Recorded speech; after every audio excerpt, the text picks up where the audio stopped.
미국의 경제학자이시고 또 하버드 대학 교수인 그 존 케네스 갤브레이스라고 하는 분이 있죠. 이분이 1977년에 출간한 책인 불확실성의 시대라는 책에 우리가 살고 있는 시대를 가리켜서 불확실한 시대다 이렇게 정의했어요. 그분의 요지에 보면 우리가 사는 현대는 과거처럼 과거에는 뭐 확신에 찬 사람들이 있었다는 거예요. 예를 들면 경제적으로 경제학자 중에 확신에 찬 사람도 있었고 돈 많은 사업가 중에도 그런 사람도 있었고 심지어는 자본주의와 다른 사회주의 쪽에서도 그런 주장하는 자기 주장이 있었다는 거예요. 그러나 최근에는 합리성도 떨어지고 그의 주장을 들여다보면 분명한 근거를 제시하지 못하는 경우도 있고 어디를 가야 할지 방향을 모른 채 가는 경우도 왕왕 있다. 그렇기 때문에 이러한 시대를 가리켜서 불확실성의 시대라고 이분은 주장하고 있습니다. 주목할 점은 이러한 이유 때문에 사람들은 자주 손에 잡히는 것, 눈에 보이는 것만을 가능한 것만을 추구하는 그런 시대가 되었다라고 하는 점입니다. 사랑하는 성도 여러분, 오늘 내가, 내 자신이, 너의 가정이 우리가 추구하는 이것은 과연 무엇입니까? 특히 이 불확실한 시대에 경제적으로 또 대내적으로 군사적으로 어려운 것들이 펼쳐지고 있죠. 환경적으로 또 뭐 코로나와 같은 이런 재앙들이 갑자기 들이닥침으로 인해서 사람들이 전전긍긍하고 있습니다. 바로 이러한 시대에 나는 과연 무엇을 붙잡고 추구하고 있는가? 대부분의 사람들은 먼 미래보다는 이런 현실, 당면한 현실이 힘드니까 현실 문제에 집착하는 경향이 있습니다. 예를 들면 건강의 문제라든지 대인관계의 문제라든지 그리고 우리가 당장 뭐 하면 건강의 기온, 날씨 이런 것들을 체크하게 되잖아요. 바로 이러한 것들 때문에 힘들어하는 것이 사실인데 이러한 고민하고 갈등하는 문제에 사람들을 들여다보면 불신자들은 물론이거니와 우리 예수를 믿는 기독교인들도 예외가 아니라는 점입니다. 안타까운 점은 보이는 이런 현실만을 추구하다가 주님께서 말씀하시고 약속하신 미래 영원한 소망, 하나님 나라에 대한 천국 소망을 많이 놓치고 있는 것이 우리 기독교인의 현 조소라고 하는 점입니다. 그렇다면 나는 과연 무엇을 추구하고 있는가? 오늘 마태복음 12장 38절로 42절의 말씀을 읽었는데요. 오늘 이 말씀을 통해서 나는 과연 무엇을 구하고 있는가? 내가 추구하는 표적은 과연 무엇인가를 되돌아보면서 오늘 주님께서 교훈하고자 하시는 내용 중에 답을 살펴보고자 합니다. 본문의 말씀을 크게 두 부류로 나눠서 두 가지 측면에서 말씀을 상고해 보고자 합니다. 먼저 12장 41절 42절 말씀을 다시 한번 읽어보겠습니다. 심판 때에 니느웨 사람들이 일어나 이 세대의 사람을 정죄하리니 이는 그들이 요나의 전도를 듣고 회개하였음이오니와 요나보다 더 큰 이가 여기 있으며 크게 한번 읽읍시다. 심판 때에 남방 여왕이 일어나 이 세대 사람을 정죄하리니 이는 그가 솔로몬의 지혜로운 말을 들으려고 땅끝에서 왔음이거니와 솔로몬보다 더 큰 이가 여기에 있느니라 라고 기록하고 있습니다. 오늘 말씀 41절 42절을 정리하면 나그네 인생을 사는 사람들이 무엇을 추구해야 되는가, 우선순위가 뭐냐 하는 점을 보여주는 예시예요. 예를 들면 인생은 하나님이 약속하신 메시아, 즉 구세주, 메시아는 히브리어고 구세주는 우리말이죠. 그런데 헬라 말은 그리스도예요. 크리스토스라 말입니다. 영어로는 크라이스트죠. 다시 말하면 우리 나그네 인생을 사는 사람은 우리의 인생의 구세주, 세상을 구원하시는 메시아를 바라보아야 한다는 점을 교훈하고 있어요. 자, 심판대라는 말이 반복해서 41절, 42절 서두에 나와요. 그죠? 자, 심판대는 무슨 때입니까? 예수님이 재림하시고 주님께서 보좌 위에 앉으셔서 심판하시는 거죠. 이걸 흔히 백보자 심판이다, 최후 심판이다 이렇게 이야기해요.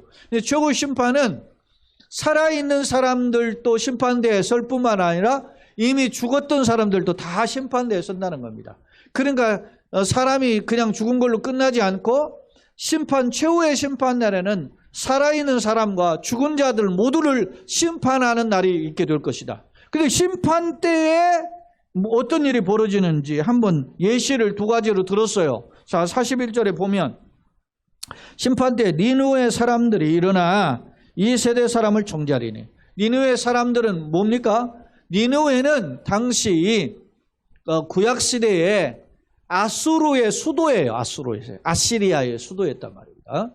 세계 최강의 국가를 이뤘던 한때 유명한 나라가 아시리아는 세계사의 시대가 있었는데 이 시대가 기원전 700여 년대에 있었어요. 근데 그 700여 년에서 800년 요 사이인데 그 시대의 사람들이 니느웨 성읍인데 이 니느웨가 얼마나 강력한 그 성이었냐면 니느웨 성 주변에 그 거대한 성 주변에 호수를 다 파가지고 그 적이 침공하지 못하게끔 했어요. 근데 이 니느웨 성읍이 함락됐어요. 누구에 의해서? 저 바벨론의 르브간 나보포라사레라고 하는 그런 군대에 의해서 막 멸망했어요. 근데 심판 때에 나는 말은 최후 심판 날이죠. 최후 심판 날에 죽은 자는 살아있는 사람 다 이제 주님 앞에 선다 그랬잖아요. 그때 그 니느웨 사람들은 이 니느웨라는 나라가 이렇게 세계 최강의 나라였다가 바벨론에 망했는데 세계 최강의 나라였을 때에 이스라엘은 어떤 나라였냐면 남쪽의 유다와 북쪽의 이스라엘로 갈라져 있었어요. 그러니까 우리나라 아마 북한 갈라져 있듯이 그런 나라였단 말입니다. 그런데 이 니느웨라는 나라의 강력한 힘을 가지고 어디를 쳐들어옵니까? 이스라엘 쳐들어오는데 이스라엘과 니느웨의 아시리아 중간에 어떤 나라가 있었냐면 아람이라는 나라가 또 있었어요. 그러니까 아람이라는 나라를 멸망시키고 쳐들어와서 남하해가지고 사내립 때 사내비랑 아시리 제국의 이 황제 때 이 북왕국을 멸망시켜 버렸어요. 근데 그 북왕국을 멸망시킬 때 남왕국 남쪽의 유다라는 누구였냐면 왕국의 왕이 히스기야였단 말이에요. 근데 그 여세를 몰아가지고 아시리아가 남왕국까지 쳐들어왔어요. 그래서 히스기야 시절에 성전에 있는 금과 은을 다 긁어가지고 조공으로 바쳤어요. 아수르 제국에. 저거 바쳤더니 그걸 보고 한번 봐준다 하고 갔다가 재차 또 침공을 했어요. 재차 침공했을 때 하나님 앞에 히스기야 왕과 이사야 선지자가 기도하잖아요.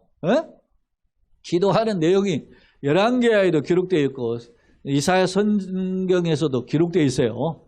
그런데 그때 아수르 제국의 18만 명의 군대가 몰살당하고 도망가 있단 말입니다. 그런 역사적 배경이 있어요. 그러니까 남쪽의 유다나 북쪽의 이스라엘 왕국을 따져보면 아수르 제국이 어떤 겁니까? 원수의 나라라.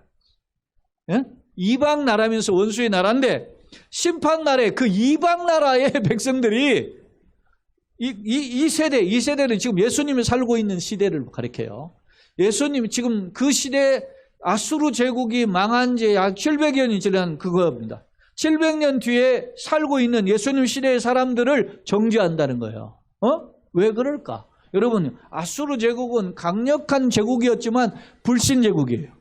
그런데 왜 이런 불신앙의 이방 나라가 하나님을 믿는다고 했던 이스라엘 백성을 정죄할 것인가? 그건 이유가 있어요. 자, 하나님이 아수르 제국에 누가 망해요? 북왕국이 망하니까 그 북왕국을 백성들을 아수르에게 끌려가거든요. 끌려가기 전에 하나님께서 이 아수르 제국의 그 강팍한 마음을 녹이기 위해서 선지자 요나를 보낸 거예요. 선지자 요나를 보내서 너네들 이 따위로 살면 교만하게 살면 강대국이라고 건방 떨면 망한다. 40일 지나면 하나님이 심판할 거다. 그렇게 외치게 했던 겁니다. 근데 3일을 다니면서 외쳐야 되는 니느웨 성인데 요나가 하루만 전도했는데 하루 외쳤는데 왕을 비롯한 백성들이 전부 다 회개하면서 죄를 무릅쓰고 그 하나님 앞에 회개했다는 겁니다. 하나님 우리가 잘못했어. 놀라운 기적이 벌어진 거예요. 그러니까 하나님께서 선지자 요나를 통해서 40일 뒤에 멸망시킨다고 했던 선포를 거둬들였어요. 저놈들이 다 회개했으니까 살려주자 해서 당시 니느웨 성의 성읍 주민이 12만 명이었는데 12만 명을 살려줬어요. 할렐루야. 심판날에 이 말은 무슨 말입니까? 야 이놈들아, 니느웨 백성들이 이야기한다는 것이 최후의 심판에 모든 세계 이 땅에 살았던 사람들이 다 하나님 앞에 서는데 그때 니느웨 백성들이 예수님 시대 이스라엘 백성들 향하여 야 이놈들아, 우리는 하나님 모르는 백성이었는데 요나라는 선지자가 와가지고 정신 차려라, 깨닫지 않으면 멸망한다 그래서 우리 정신 차리고 하나님 믿어가지고 우리가 산 바 있다. 그런데 너는 하나님이 세상을 구원하시기 위해서 보내신 메시아이신 예수님 이 땅에 오셔가지고 기적과 이적을 보여주시면 하나님 예수님을 믿어야 구원받는다고 보여주셨는데 그걸 또 믿지 않아요? 이런 모조리 멍청한 놈, 무식한 놈, 어리석은 놈들아 하면서 심판날에 이스라엘 백성을 책망할 것이라. 자, 또 하나는 심판 때 42절. 심판 때에 누가? 남방 여왕이 일어나 이 세대를 보여 정죄하리니. 자, 남방 여왕은 뭐냐면 이스라엘의 남쪽에 있는 그 여왕이 이스라엘의 금은 보화를 가지고 찾아온 적이 있어요. 누구를 찾아왔어요?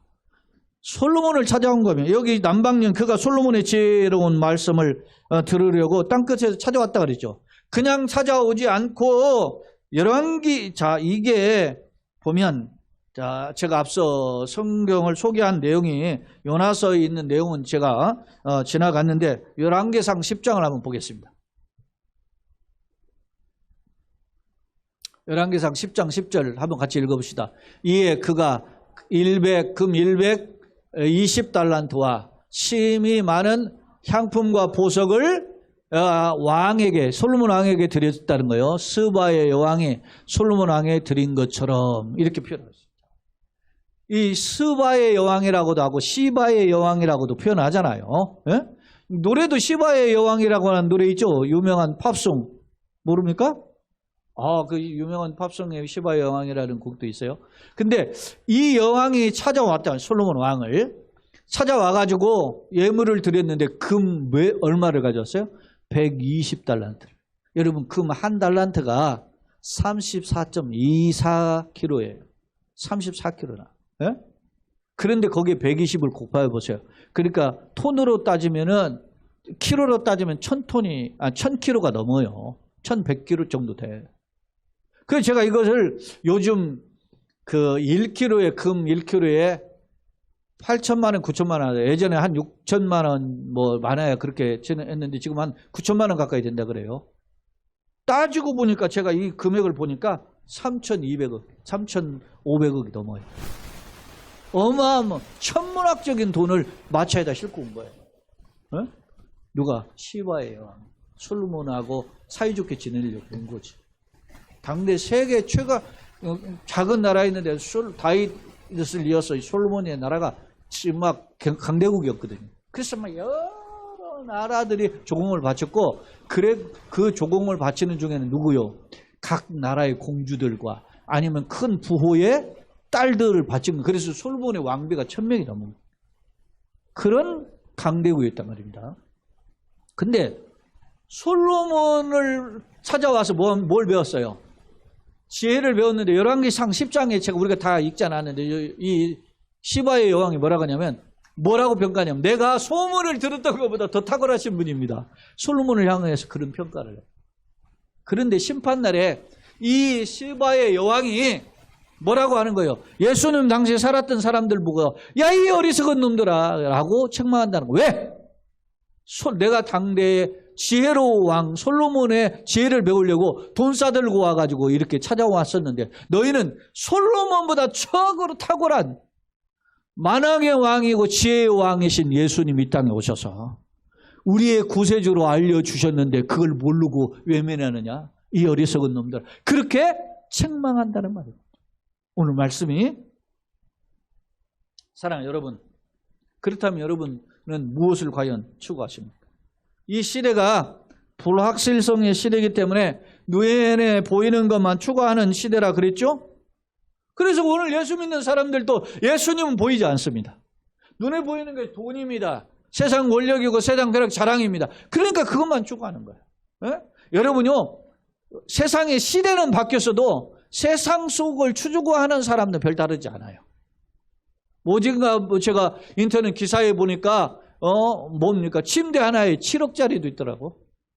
요즘 뭐 오마카세라고 젊은이들이 어디 가가지고서나 밥 한 술 먹고 예약해가지고 밥 먹는데 1인당 뭐 20만 30만 원 한다 그러잖아요. 누구? 자기의 뭐 여친이나 남친에게 허세를 피우는 거죠. 그리고서나 인스타그램에 그런 거 올려놓고 자랑한다 하잖아요. 허풍지는 것은 똑같아. 옛날 지금이나 오히려 더하면 더했지. 예?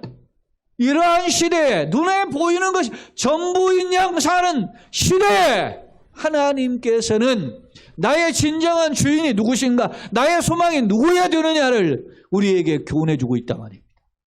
지금은 몰라요. 심판날에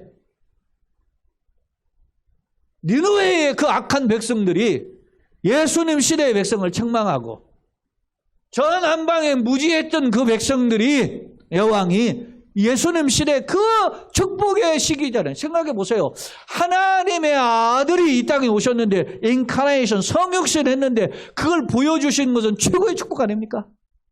근데 그 백성을 심판하게 될 것이다. 생각해 보세요. 여러분요.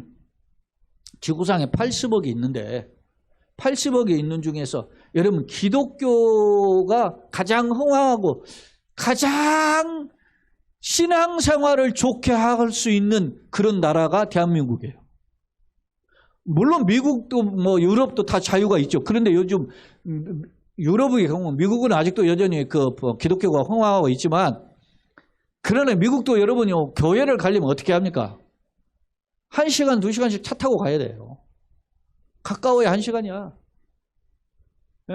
그리고 저도 제가 뉴에지나주도 가봤는데 거기에 보면 교회 하나의 건물 놓고 오전에 교회가 오후에 교회가 달라요. 다 건물 같은 건물로 교회가 다른 교회가 써요. 왜? 임대료가 비싸니까. 돈이 비싸니까. 지금 우리도 그런 현실이 올 거예요. 그리고 교인들이 없으니까 유럽 같은 교회는 어마어마한 교회는 텅텅 비어 있고. 예? 그러니까 뭐 내가 엎어지면 고달티에 새벽 기도를 나갈 수 있거나 아니면은 뭐 매일 이렇게 뭐 영상으로 이렇게 하는 예배에 참여하지를 못하죠. 그런 교회가 없어요. 한국 교회처럼. 그러면 생각해 보십시오. 한국 교회를 향해 심판날에 저 옛날 과거에 힘들고 어렵게 믿었던 사람들이 뭐라고 하겠어요? 야 이놈들아 우리는 정말 힘들다. 여러분 젊은이들이 제일 싫어하는 게 뭐라고요? 나 때. 나 때라는 말을 싫어한다잖아요. 나 때는 이랬다라는 거예요. 어?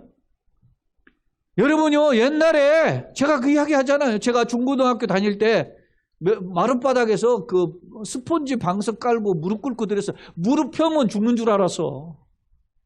그렇게 드렸어요. 예배를 1시간 넘게. 지금 한국 교회는 너무 편한 시대예요. 영상으로 제공하는데도 안 드리잖아. 영상 켜놓고 딴짓하잖아. 지금 영상으로 되면 여러분 어쩔 수 없는 상황에서 영상으로 드리는 거지 나보고 그냥 마음대로 편하게 그렇게 드리려고 영상 예배 드리는 게 아니에요. 불가피하게 예배 못 나오니까. 요즘은 게을러 터져가지고 교회에 못 나오니까 영상으로 하는 경우가 왕왕 있잖아요. 여러분 생각해 보세요. 스스로 평가해 보세요. 여러분 교회 안 나오고 영상으로 드리는 사람이 믿음이 좋습니까? 현장에 올라온 사람 믿음이 좋습니까? 어떤 사람이? 예? 솔직하게. 갈수록 편한 시대, 갈수록 쉬운 것, 갈수록 합리적인 것만을 추구한단 말입니다. 그런 시대에 우리가 살고 있어요. 그 시대에 남방의 여왕의 니느웨 백성들이 과연 예수님 시대의 백성들뿐만 아니라 우리에게 뭐라고 할까?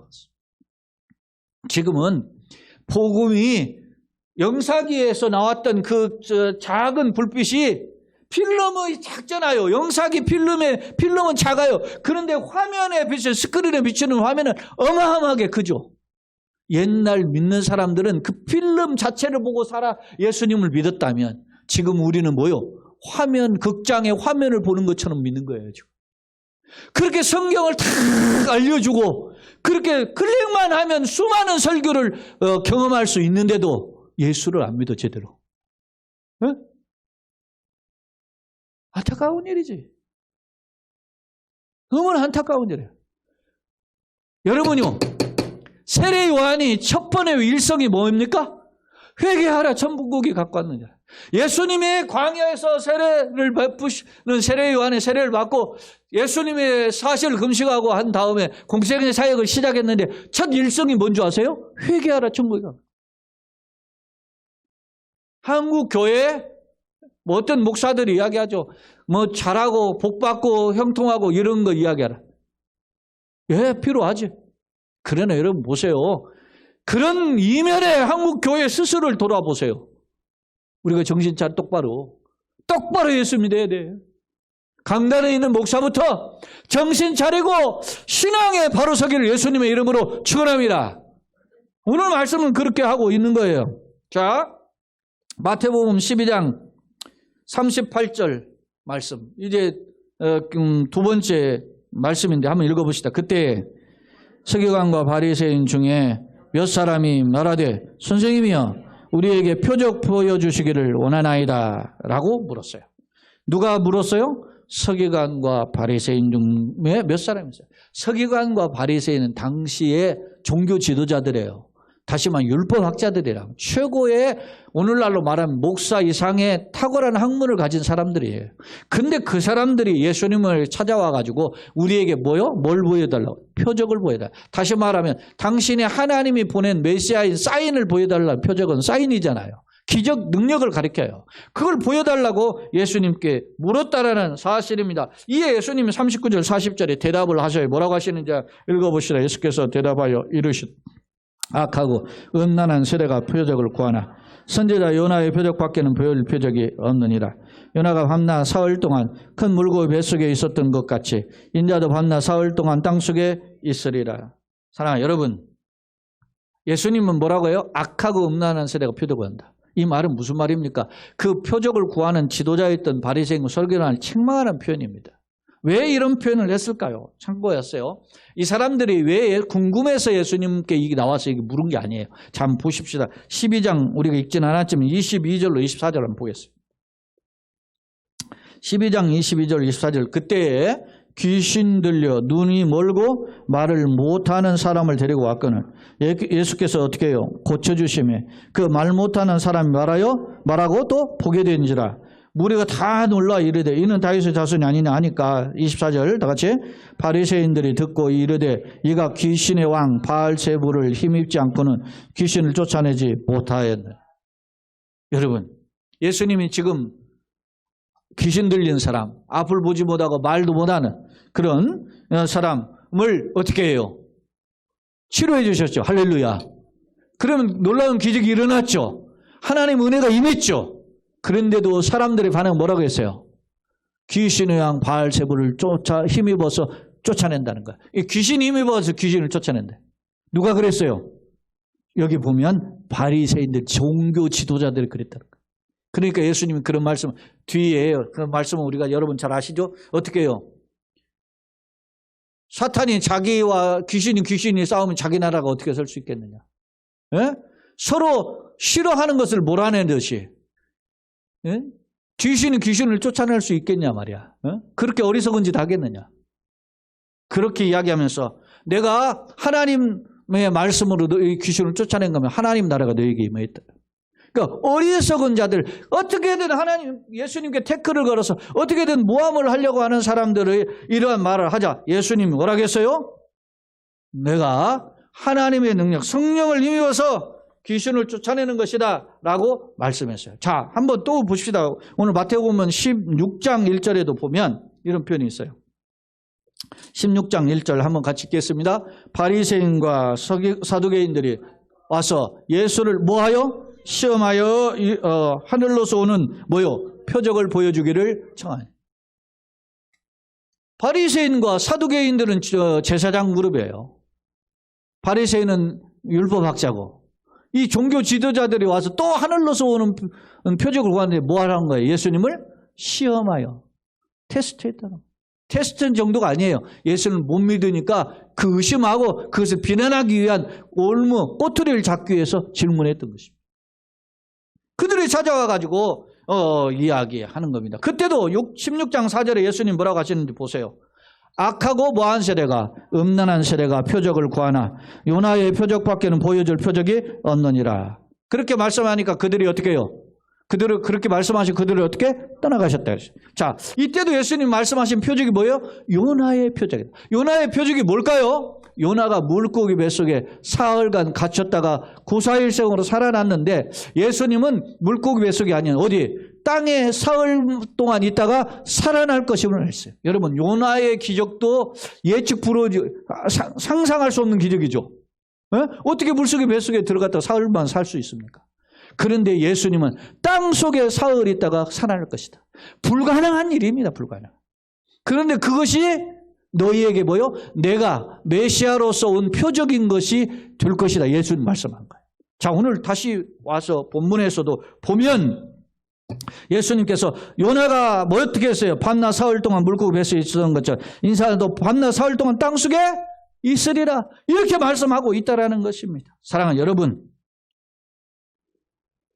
예수님이 누굽니까? 하나님의 아들 메시아예요. 그런데 세상 사람들은 믿지 않았어요. 바로 이러한 자들에게 예수님이 십자가에 죽고 사흘 만에 부활할 것을 말씀하셨다는 사실. 그런데 이러한 사실을 어떻게 해요? 이성적으로 과학적으로 이해가 안 되는 거예요. 믿지 못하는 거예요. 오늘날 이런 이야기 이야기해 보세요. 예수님이 땅속에 사흘 만에 부활하셨다. 너나 잘 믿어 그러지. 에?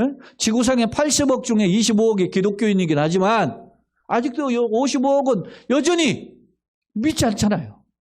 자, 당시 예수님을 증거했던 세례 요한은 그럼 어떻게 했을까? 이미 예전에도 한번 살펴봤는데 마태복음 11장 2절로 3절에 세례 요한이 감옥에 있다가 제자들 예수님께 보내서 물어요. 한번 읽어봅시다. 11장 2절로 3절 감옥에 갇힌 요한이 오실 그이가 어떻게 했어요? 물어요. 제자들 보낼 때 예수께 여쭤보되 오실 그이가 당신이 오니까 아니면 우리가 다른 일을 기다리오리까? 물어봐요. 세례 요한이 예수님을 가리켜 세상 죄를 지고 하나님 어린이 양이라고 예수님 메시아라 구세주라 증거했어요. 증거했다가 이 사람이 어느 날 어떻게 핍박을 당한 감옥에 갔니까 헷갈린 거예요. 왜 헷갈렸을까요? 사랑하는 여러분, 왜 헷갈렸을까? 이 세례 요한이 예수님만을 준비하고 예수님만을 기다리다가 증거했던 세례 요한이 왜 헷갈릴까요? 당신은 이스라엘의 사회가 로마의 식민지였어요. 그래서 이스라엘 전체는 메시아가 다윗 왕의 후손으로 온다고 그랬어요. 다윗 왕은 어떻게 해요? 전쟁의 영웅이란 말이에요. 전쟁의 영웅으로 오시는 이 메시아는 로마를 몰아내고 우리에게 진정한 소위 해피엔딩하는 그런 나라를 줄 것이다 기대했던 겁니다. 그런 생각에 이 세례 요한도 자유롭지 못했어요. 근데 예수님이 오셔가지고 병을 고치고 귀신을 쫓아내고 수많은 기적을 베푸시고 심지어는 죽은 자를 살리는 역사도 일어났을 것을 볼 때 사람들이 열광했어요. 보리떡 5개 물고기 2마리 5,000명을 먹는 기적이 일어날 때 열광했어요. 그때 예수님을 메시아라고 찬송했단 말입니다. 그런데 예수님이 어떻게 해요? 자기들이 기대한 로마를 몰아내질 않는 거예요. 왜? 로마를 몰아내기는커녕 어떻게 살아요? 죄인들하고 손가락질 당하는 사람들하고 같이 어울려 사시고 그들과 함께 식사도 하시고 가난한 사람들, 소외당한 사람들의 친구가 되시고 그렇게 사신단 말입니다. 그러니까 사람들이 어떻게 해요? 헷갈리기 시작한 겁니다. 우리가 기대한 메시아는 로마를 몰아내는 영웅일 줄 알았는데 저 예수님은 기적을 일으키는 것 보고 병을 고치는 것 보면은 귀신을 쫓아내는 것 보면 메시아인 것 같은데 아니 사시는 것 보면은 가난한 자랑 어울리고 무식한 놈들하고 어울리고 저 촌동네 사람들하고만 어울린단 말이에요. 그러니까 헷갈리기 시작했는데 그 헷갈린 사람 중에 한 사람이 누구요? 세례 요한이었던 것입니다. 그래서 오실 그이가 당신입니까? 아니면 다른 분을 또 기다려야 됩니까? 물었던 겁니다. 그때 예수님 뭐라고 대답하세요? 자, 마태복음 11장 4절로 6절 예수님의 대답을 읽어봅시다. 시작. 예수께서 대답하여 이르시되 뭐라고요? 너희가 가서 듣고 보는 것을 요한에게 알리되 뭐 맹인이 보며 걷는 사람이 걸으며 나병한 자가 깨끗함을 받으며 못 듣는 자가 들으며 죽은 자가 살아나며 가난한 자에게 복음이 전파된다 하나 누구든지 나로 말미암아 뭐요? 실족하지 않는 자가 복이 있다 그랬어요. 어떻게? 예수님이 누구신가? 병을 고치고 치료하고 귀신을 쫓아내고 또 죽은 자를 살리고 살리고 맹인을 보게 하고 하는 기적이 이 메시아의 표적인 줄로 믿습니다. 그런데도 믿지 않으니까 예수님 마지막 보여준 표적이 뭐라고? 요나의 표적인 거예요. 죽은 자가 죽었다가 사흘 만에 살아나는 걸 보면 그때야 내가 메시아인 줄 알게 되리라. 이렇게 말씀하셨음을 알 수 있습니다. 사랑하는 성도 여러분, 이사야 선지자는 예수님 오시기 전에 700년 전에 선지자거든요. 700 정확히 한 30에서 50년 사이 선지자인데 그 선지자가 예수 메시아가 어떤 일이 벌어지는지 이야기했어요. 자, 이사야 61장 1절 한번 같이 읽어봅시다. 주 여호와의 영이 내게 내리셨으니 이는 여호와께서 내게 기름을 부으사 어떤 자의 가난한 자에게 아름다운 소식을 전하게 하려 하심이라. 나를 보내사 마음이 상한 자를 고치며 포로된 자를 자유를 자친 자에게 노임을 선포하며. 할렐루야. 이런 역사가 일어나요. 믿습니까? 내가 죄와 사망의 권세에 갇힌 자에게 나를 해방시키고 믿습니까? 나를 사탄의 종로로 다는 자의 그 자리에서 건져주시면 믿습니까? 예수님 그렇게 하셨는데 자기들이 기대한 어떻게 해요? 로마를 몰아내지 않은 것 때문에 믿지 않았던 거예요. 사랑하는 여러분, 오늘 교회를 다니고 예수를 믿다가도 예수 믿으면 잘 믿고 형통하고 복받고 그런다더니 이렇게 왜 고생하면서 하느냐 이런 것 때문에 흔들리는 사람이 왕왕했습니다. 우리 아버지는 막 교회 예수 이야기하는데 막 저렇게 꼴로 살아. 못마땅했어요. 우리 아버님은 뭐 그렇게 해서 막 온 교회에다가 다 마치고 뭐 헌신하는데 왜 이렇게 고생하는지 몰라. 이런 사람이 있단 말이에요. 지금도. 그런데 여러분, 그런 것 때문에 헷갈려하지 마세요. 마지막 심판 날에 주님 앞에 설 때 오른편의 양과 왼편의 염소에 갈라놓으실 때 예수님이 뭐라고 하는지. 예수님이 보세요. 우리가 다시 한번 39절 40절을 다시 한번 보겠어요. 예수께서 대답하여 이르시되 악하고 음란한 세대가 표적을 구하나 선지자 요나의 표적밖에 보일 표적이 없느니라. 다 같이 40절 시작.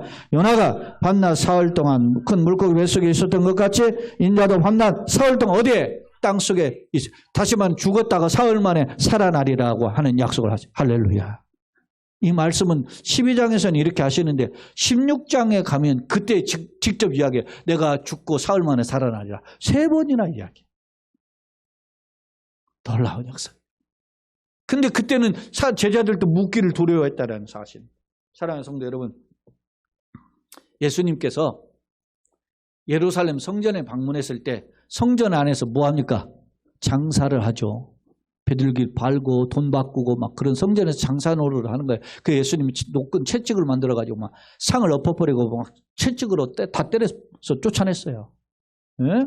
너희가 내 아버지 집을 거룩한 집을 이 장사꾼 소굴로 만들었다. 도둑의 소굴로 만들었다. 이렇게 책망하셨어요. 네가 무슨 것을 이런 일을 하니까 유대인들이 물어요. 예수님께. 그러니까 예수님이 이 성전을 뭐라고? 헐라. 네?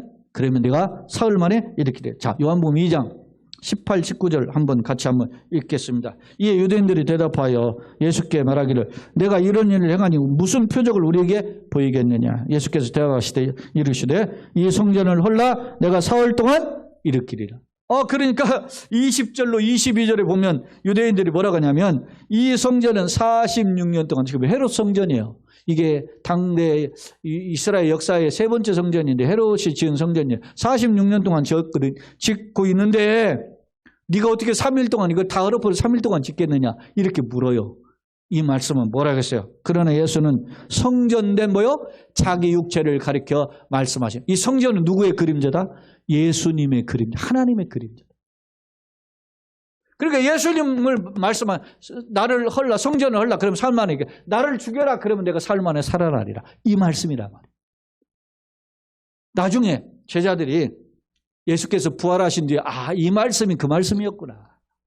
그걸 뒤늦게 깨닫게 되었다는 거죠. 사랑하는 성도 여러분, 말씀을 정리하겠습니다. 오늘 눈에 보이는 것이만을 추구하는 불확실성 시대에 우리가 살고 있습니다. 그렇다면 나는 내가 추구하는 것은 과연 무엇인가? 물론 눈에 보이는 거 필요합니다. 사랑하는 여러분, 우리가 살다 보면 건강 문제 때문에 건강보험 들어야 되지. 의료보험뿐만 아니라 실비보험도 들어야지. 뭡니까? 암보험도 들어야지. 다 뭐 암도 뭐 여러 보험 있잖아요. 뭐 치아 보험도 들어야지. 막 별거 다 들어. 연세 들어보면 다 알아요. 그리고 결국엔 뭐까지 들어요? 생명보험도 들어요. 뭐 건강에 대해서 여러 가지 다 들어야 돼요. 또 살다 보면 먹고 살고 입고 거주하는 의식주 문제에 대해서 신경 쓰는 것이 맞습니다. 이것이 잘못된 건 아닙니다. 그런데 그것만 연연하고 그것만 자랑하고 그거 있으면 행복하고 그거 있으면 능력 있고 그거 없으면 불쌍하고 못난 것이 아니라는 사실. 진정한 자랑은 내 안에 예수님이 계신가, 내 안에 천국에 계신가, 내 안에 부활의 소망이 있는 것이 진정한 자랑인 줄로 믿습니다. 오늘 성경은 그것을 교훈하고 있어요. 네? 인천 상륙작전의 영웅이었던 메가더 장군이 있죠? 이렇게 이야기했어요. 세계가 당면한 문제를 가지고 있는데 그 문제가 뭐냐? 돈의 문제다. 경제 문제다. 근데 경제 문제는 결국 군대 문제하고 연결했다. 왜냐? 돈이 많아야 군사력도 강하다. 근데 군대를 이렇게 세우려면 어떤 사람은 군대를 가지고 깡패 노릇을 하는 사람이 있고 어떤 사람은 그 군대를 선용하는 사람입니다. 그러니까 군대의 문제는 정치의 문제다. 그랬어요. 더 나아가서 정치가 어떻게 해요? 어떤 사람은 권력을 잡기 위해서 업무술수를 사는데 어떤 사람은 그 권력을 바르게 사용하는 사람이 있다. 그러니까 정치는 결국 양심의 문제다. 그런 말을 했어요.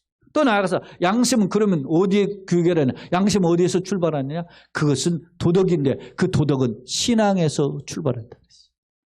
그러니까 인생의 문제는 결국 따지고 들어가 보면 신앙에서 출발하고 있다는 사실.